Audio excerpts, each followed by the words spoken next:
Sumainyo ang Panginoon. At sumayo rin. Ang mabuting balita ng Panginoon ayon kay San Juan. Papuri sa iyo, Panginoon. Noong panahong iyon, nagpasabi kay Jesus ang mga kapatid na babae ni Lazaro, Panginoon, ang kaibigan mong minamahal ay may sakit. Ngunit nang marinig ito ni Jesus ay sinabi niya, hindi magwawakas sa kamatayan ang sakit na ito. Nangyari ito upang maparangalan ng Diyos at sa pamamagitan nito'y maparangalan ang anak ng Diyos. Mahal ni Jesus ang magkakapatid na Marta, Maria at Lazaro. Gayon may pinaraan pa niya ang 2 araw matapos mabalita ang may sakit si Lazaro. Bago sinabi sa kanyang mga alagad, magbalik tayo sa Judea. Pagdating ni Jesus, nalaman niyang 4 na araw nang nakalibing si Lazaro. Nang marinig ni Marta na dumarating si Jesus, sinalubong niya ito. Ngunit si Maria ay naiwan sa bahay. Sinabi ni Marta, Panginoon, kung kayo po'y narito, hindi sana namatay ang aking kapatid. Ngunit nalalaman kong kahit ngayoy, ibibigay sa inyo ng Diyos ang anumang hingin ninyo sa Kanya. Muling mabubuhay ang iyong kapatid, wika ni Jesus. Sumagot si Marta, nalalaman ko pong siya'y mabubuhay uli sa huling araw, sa muling pagkabuhay. Sinabi naman ni Jesus, ako ang muling pagkabuhay at ang buhay. Ang nananalig sa akin, kahit mamatay ay muling mabubuhay. At sino mang nabubuhay at nananalig sa akin, ay hindi mamamatay kailanman. Pinaniniwalaan mo ba ito? Opo, Panginoon, sagot niya. Nananalig ako sa inyo, kayo po ang anak ng Diyos, ang Mesiyas na inaasahang paparito sa sanlibutan. Si Jesus ay napahimutok. Saan ninyo siya inilibing? Tanong niya. Sumagot sila, Panginoon, hali kayo at tingnan ninyo. Tumangis si Jesus. Kaya't sinabi ng mga Hudyo, talagang mahal na mahal niya si Lazaro. Ngunit sinabi ng ilan, nakapagpadilat ng bulag ang taong ito, bakit hindi niya nahadlangan ang pagkamatay ni Lazaro? Muling napahimutok si Jesus pagdating sa libingan. Ito'y yungib na natatakpan ng isang bato. Alisin ninyo ang bato, sabi ni Jesus. Sumagot si Marta, Panginoon, nangangamoy na po siya ngayon. 4 na araw na siyang patay. Sinabi ni Jesus, hindi ba sinabi ko sa iyo na kung mananalig ka sa akin, ay makikita mo kung gaano kadakila ang Diyos? At inalis nila ang bato. Tumingala si Jesus at ang wika, Ama, nagpapasalamat ako sa iyo sapagkat dininig mo ako. Alam kong lagi mo akong dinirinig. Ngunit sinabi ko ito dahil sa mga taong nasa paligid ko, upang maniwala silang ikaw ang nagsugo sa akin. Pagkasabi nito, sumigaw siya, Lazaro, lumabas ka. Lumabas nga si Lazaro. Napupuluputan ng kayong panlibing ang kanyang mga kamay at paa, at nababalot ng panyo ang kanyang mukha. Sinabi ni Jesus sa kanila, kailangan ninyo siya o kalagan ninyo siya at nang makalaya. Marami sa mga Hudyong dumalaw kay Maria ang nakakita sa ginawa ni Jesus at nanalig sa kanya. Ang mabuting balita ng Panginoon. Pinupuri ka namin, Panginoong Hesukristo. Isang magandang umaga po sa inyong lahat. Tayo po ay nasa ikalimang linggo ng ating pong paglalakbay. Ikalimang linggo. Huling linggo na po ito. Dahil sa susunod na linggo, papasok na tayo sa mga tinatawag nating pasyon o mga mahal na araw. Dahil sa linggo po, tandaan niyo mabuti ha, linggo na ng palaspas. Ngayong linggong ito, tinatawag din ito na Domingo de Lazaro. Dahil ito, sa kwento ng Ebanghelyo, ito yung pagbuhay ni Jesus kay Lazaro na namatay na. Kaya Domingo de Lazaro. Naintindihan po? So, kamusta po ang ating paglalakbay? Kasi yung panawagan sa atin na sa panahon ng Kwaresma, mapagnilayan natin ang bawat linggo kung saan tayo dinadala ni Jesus para matutunan tayo na maihanda ang ating mga sarili. Physically, mentally, spiritually, dapat handa tayo sa pagpasok ng mga mahal na araw. Kaya nga kinubera na rin, tinakpan na rin ang lahat ng mga santo, lahat ng mga imahin no, sa simbahan ay tinakluban na nang sa ganon makapag-focus tayo kay Kristo. Nagtago na muna sila para hindi sila makakuha ng atensyon dahil ang atensyon natin dapat na kay Kristo sa kung ano ang gagawin niya sa mga susunod na araw bilang tanda ng pagmamahal sa atin. So ikalimang linggo tayo, balikan na natin ang bawat linggo na atin pong pinagdaanan at nawa kahit papano may manatili sa ating mga kokote, sa ating mga isipan, lalo tigit ang mga aral na iniiwan dito. Noong unang linggo, tayo po ay dinala sa isang disyerto kung saan si Jesus ay nag-ayuno ng 40 araw at 40 gabi at siya ay tinukso-tukso ng demonyo. Pero pinakita sa atin kung paano lalabanan o paano mapagwawagian ang bawat panunukso.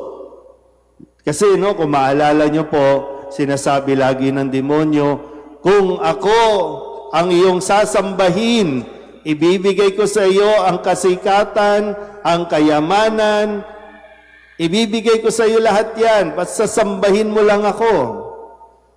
Kaya dapat lagi kang mulat, lagi kang alerto din. Hindi lahat ng iniaalok sa iyo, hindi lahat ng ibinibigay sa iyo, tatanggapin mo. Malinaw po ba yun? Kahit bigyan ka ng mali-maletang pera, hindi mo yan tatanggapin dahil tukso yan. Mahirap din po masyadong maraming pera, ha? Mahirap yung walang pera, pero mas mahirap ang maraming pera. Bagamat gusto ninyo yung mas maraming pera, pero tukso yan, ha? Tukso yan. Kahit anong iniaalok, dapat lagi kang alerto. Ikalawang linggo, mula sa disyerto, dinala tayo at umakyat tayo sa bundok kung saan nagkaroon ng transfiguration, pagpapanibagong anyo, at nakita ito ng mga alagad, yung kaningningan at kaluwalhatian ng Diyos, na para bang meron kang something to look forward na ito pala talaga si Kristo.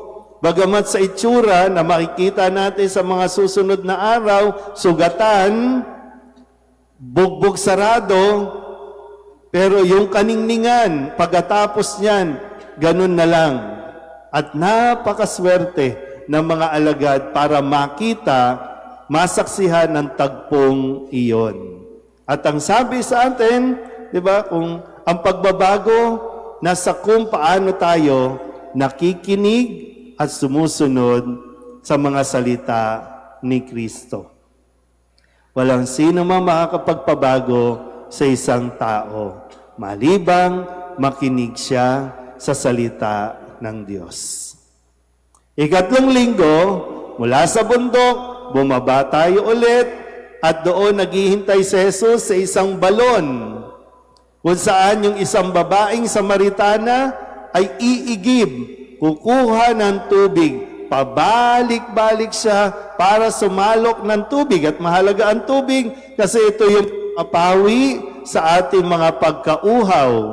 Ang tubig ang naglilinis sa ating mga karumihan. Pero dito sa tagpong ito, naroroon si Jesus at sinasabi nga ni Jesus, meron akong ibibigay sa iyo, tubig, na kapag ininom mo, hindi ka na mauuhaw. Na sinasabi sa atin yung mga pagkauhaw natin sa mga bagay sa mundong ito. Hindi lang basta yung tubig, literal na tubig, kundi yung tubig na nagbibigay ng buhay. Na kay Kristo ang buhay. Okay po tayo? Then, mula sa balon, naglakad tayo ulit at dito natagpuan ni Jesus yung isang lalaking ipinanganak na bulag. At ang ika-4 na linggo, ang panawagan sa atin, to rejoice, magalak. Kaya Letare Sunday, dahil nakakita ang lalaking ipinanganak na bulag. Di ba isang kasiyahan yon na makita mo ang katotohanan? Mamulat ka sa katotohanan? Ano, wala pa rin? Uy, patapos na tayo. Tulala pa rin. Yun yung ika-4. At ngayon, ika-5 linggo. Nasaan tayo? Nasa isang libingan. Ito yung senaryo, di ba? Libingan. Kung saan inilibing ang kaibigan ni Jesus na si Lazaro. At ang sabi, di ba? Umiyak si Jesus. Parang kung babalikan natin, 2 beses lang umiyak si Jesus. Of course, maliban nung pinapako na siya sa krus, sino ba namang hindi maiiyak? Pero, yung umiyak, sabi niya, nang makita niya ang Jerusalem, yung papasok pa lang siya, nang makita niya ang Jerusalem, iniyakan niya ito. Kasi nakita niya ang pagkasira ng Jerusalem dahil sa katigasan ng ulo ng mga tao.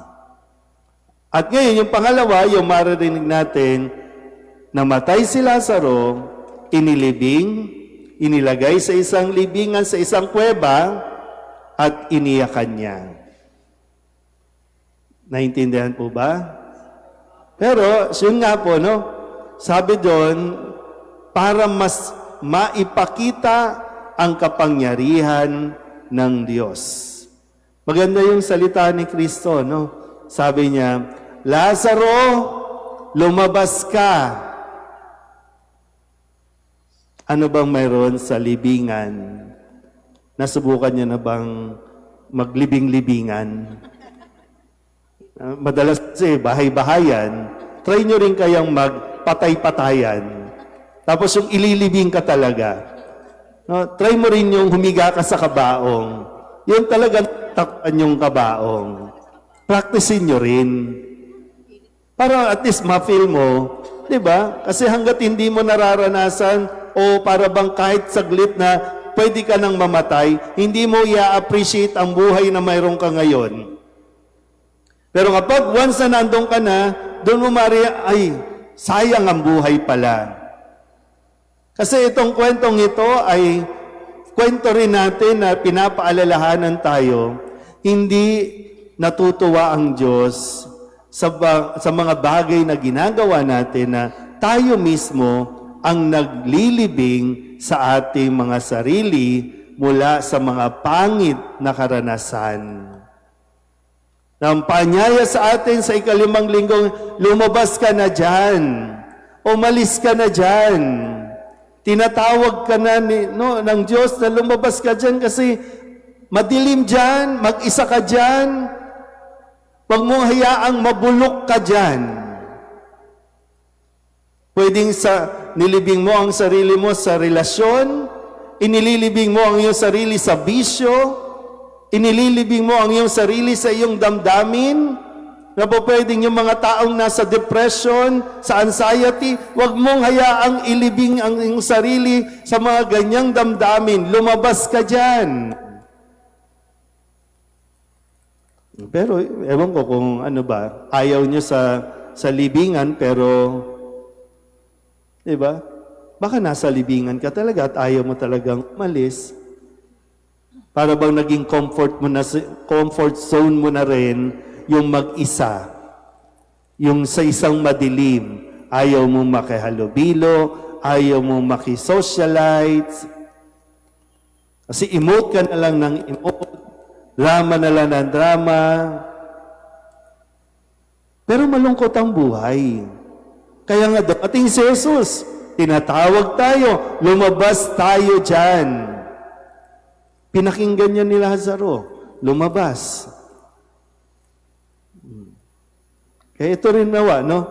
Sa ika-5 linggong ito, paanyaya sa atin, pakinggan natin ang salita ni Jesus. Ang salitang binitawan ni Jesus, lumabas ka, Lazaro. At lumabas si Lazaro, nakakita na ulit ng liwanag. At sinong nakita? Si Jesus. So nasa sa atin po kung pakikinggan natin o mananatili tayo sa ating pong mga kuweba, mananatili tayo sa ating mga libingan. Amen?